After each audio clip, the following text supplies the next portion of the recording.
Orbán Viktor azt mondta, hogy az erős vezetők békét csinálnak, a gyenge vezetők pedig háborút. Ezzel egyetért ön is?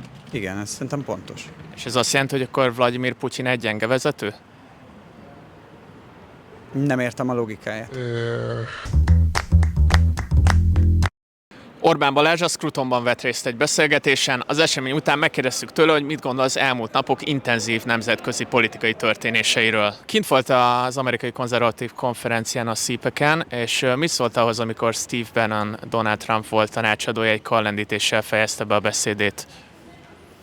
Ugye itt van egy vita, hogy ez karlendítés volt-e vagy nem. Zajlik egy amerikai politikai vita ezzel kapcsolatban. Én úgy értelmeztem, hogyha egy Izrael államot képviselő miniszter azt gondolja, hogy ez nem egy antiszemita jelzés volt, akkor én is tudom magam ehhez tartani, és így jártam el. És ez Magyarországon beleférne? Tehát a magyarországi CPAC-en valaki ugyanezt megcsinálná, az elfogadható lenne önöknek? Szerintem zéró tolerancia van Magyarországon az antiszemitizmussal szemben. Ha elmegy a Facebook oldalamra, akkor pontosan fogja látni, hogy éppen a tegnapi napon volt egy parlamenti csörtém a szélső jobb oldallal ez ügyben. Én minden egyes esetben azt mondanám, hogy kérdezzük meg Izrael állam képviselőit, vagy a zsidó honfitársainkat, és ami az ő érzékenységüket sérti, az nem fér bele, ami meg nem sérti, abból meg ne csináljunk ügyet.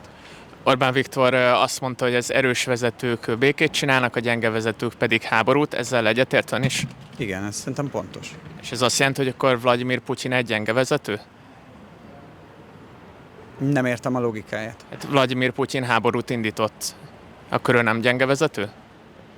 Nem arra vonatkozik az idézet, hogy ki indít háborút és ki nem, hanem hogy ki tud békét csinálni. Szerintem ez arra utal, hogyha jól próbálja érteni ezt a megjegyzést, ez arra utal, hogy egyszerűen nem tudnak nemzetközi intézmények békét csinálni, olyan helyzet van, nem tudnak multilaterális diplomáciai fórumok eredményt elérni. Most ha lehet azt vitatni, hogy az elmúlt 3 év az orosz-ukrán háború ennek az ellenkezőjét bizonyította, de szerintem nem. Ez bizonyította, hogy a multilaterális megközelítések nem működnek. Erős vezetőkre van szükség, nagyhatalmakat képviselő erős vezetőkre, politikusokra, angolul úgy mondanánk leadershipre van szükség, és ezen leadershipen keresztül lehet békét teremteni. Egyébként Trump elnök első ciklusának eredményei is erről szólnak, akár Észak-Korea ügyéről gondolok, akár Közel-Kelet ügyéről, akár az orosz-ukrán háború akkori intenzitásáról. Tehát szerintem ez egy helytálló megállapítás a jelen helyzetben, meg különösen, és elvezet oda, hogy Európa miért van komoly bajban. Tehát akkor Putyin gyenge vagy erős vezető?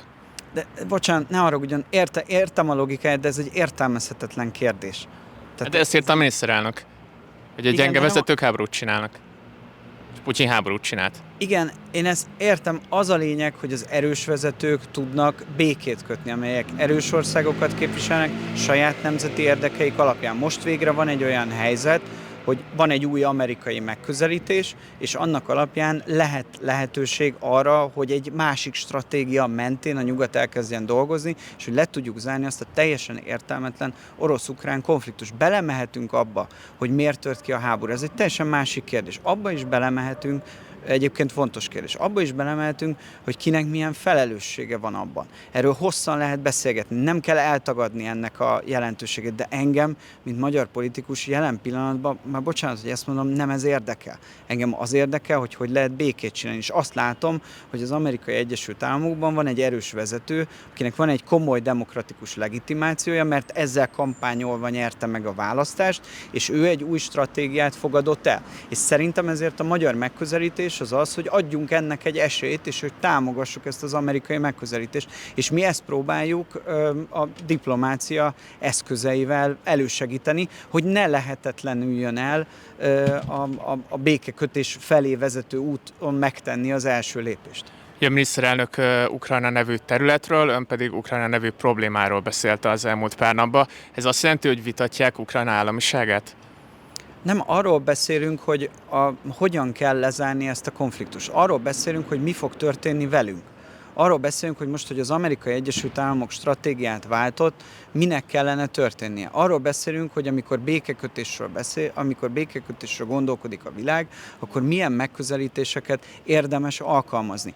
Én arra hívom fel a figyelmet, amikor arról beszélek, hogy Ukrajna egy probléma lesz, hogy ugye mi fog történni? Az fog történni, hogyha az amerikai békekezdeményezés sikerrel jár, akkor ők megkötik a maguk díljét az oroszokkal, és kivonulnak ebből a konfliktusból, és akkor az Ukrajna nevű sajnálatos módon rendkívül borzalmas dolog, hogy így történt, de nagyon rossz állapotban lévő, legyengült, gazdasági erejét, önálló működését vesztett ukrán állam, mint probléma, ott fog maradni az európai politikusok nyakán. És ez egy komoly kihívás, ez a következő évek, évtizedek egyik legfontosabb kihívása lesz. A miniszterelnök pedig arra utal, amikor arról beszél, hogy Ukrajna területét kell nézni, hogy jól láthatóan vannak érdekszférák, amik kialakultak. Az oroszok úgy gondolkodnak, hogy van olyan érdekszféra az Ukrajna nevezetű államon belül, amit ők a saját érdekszférájuknak tekintenek. És ezt, hogy van egy ilyen érdekszféra gondolkodás, nem kell önnek egyetérteni ezzel. Nem kell nekünk azt mondani, hogy ez így van. De ha a békekötésen gondolkodunk, és a másik fél gondolkodását, logikáját próbáljuk detektálni, akkor az, hogy ez egy létező megközelítés, ami az ő fejükben van, ezt figyelembe kell venni. És amikor mi a saját pozíciónkat kialakítjuk, akkor ezt a megközelítést érdemes figyelembe venni. Erről szól a történet. És a Trump-Zelenszky vita után pedig azt írta, hogy ez egyik fő tanulság az, hogy Magyarországnak csak a magyarokért szabad harcolnia, soha másért. Ugye a NATO alapszerződésben benne van, hogyha egy tagállamot megtámadnak, akkor a többiek a segítségére sietnek. Ez azt jelenti, hogy Magyarország nem sietne egy másiknak NATO tagállam segítségére?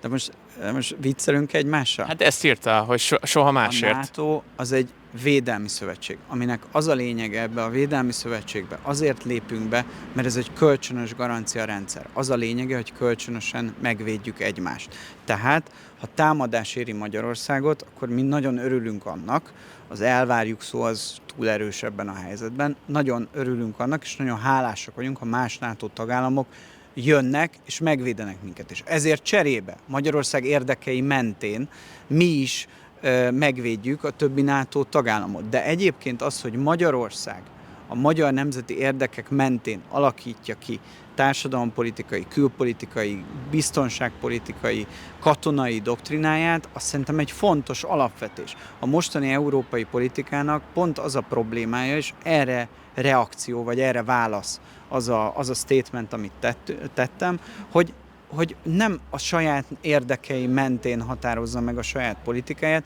hanem Ukrajna érdekei mentén. Ők Ukrajnáért szeretnének harcolni, szerintünk nem érdemes Ukrajnáért, vagy nem szeretnénk Ukrajnáért harcolni. Ez a dolog lényege. De akkor másik NATO tagállamért mindig segít Magyarország, vagy csak akkor, hogyha ez az érdeke Magyarországnak, hogy segítsen? A NATO-ban foglalt kötelezettségeinket, amelyeket a NATO szerződések rögzítenek, azokat Magyarország eddig is betartotta, és ezután is be fogja tartani. És egy utolsó kérdés. Senki nem kérdőjelezi meg. Egy utolsó kérdés, hogy Elon Musk arról posztolt, hogy az Egyesült Államoknak ki kellene lépni a NATO-ból. Erről mit gondol? Hát reméljük, hogy nem lépnek ki.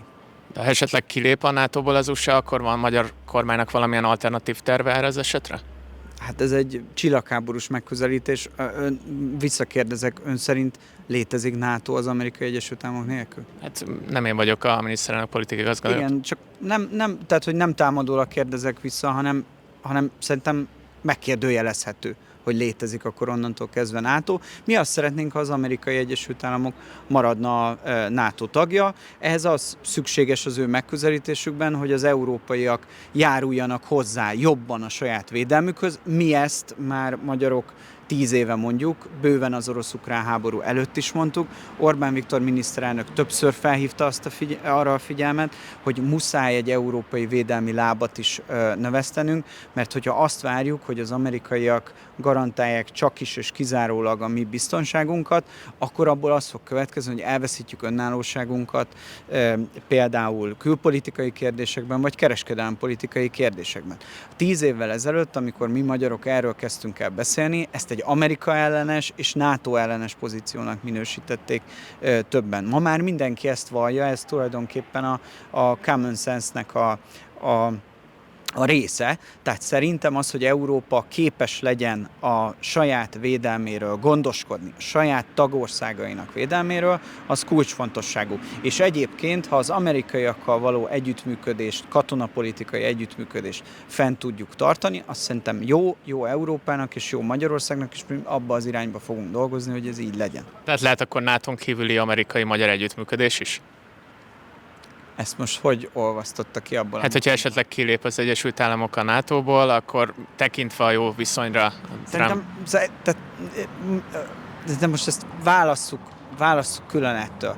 Tehát szerintem van egy nem katonapolitikai dimenzióban, van egy a magyar külpolitikai érdekeknek megfelelő általános politikai, gazdasági, kulturális, katonai együttműködés az Amerikai Egyesült Államok és Magyarország között. Van gazdasági, politikai, kulturális együttműködés Magyarország és Kína között, és van egy pragmatikus energetikai, gazdasági együttműködés Magyarország és Oroszország között. Szerintem először is örüljünk annak, hogy ez a külpolitikai stratégia így összeállt, és van 3 nagyhatalom, amelyik mind érdekelt stratégiai szinten Magyarország sikerében. Az a feladatunk, hogy ezt hogyan tudjuk apró pénzre váltani, hogyan tudjuk minden nap a magyar érdek megerősítésében, szolgálatába állítani. A NATO jelen pillanatban működik, mi megfelelünk a NATO mostani elvárásainak, van egy tárgyalás az amerikaiak és az európaiak között, hogy milyen lesz a NATO belső védelmi doktrinája, dimenziója a következő években. Ezekre a tárgyalásokra meg nyitottak vagyunk, természetesen ha az amerikaiak ezt kezdeményezik,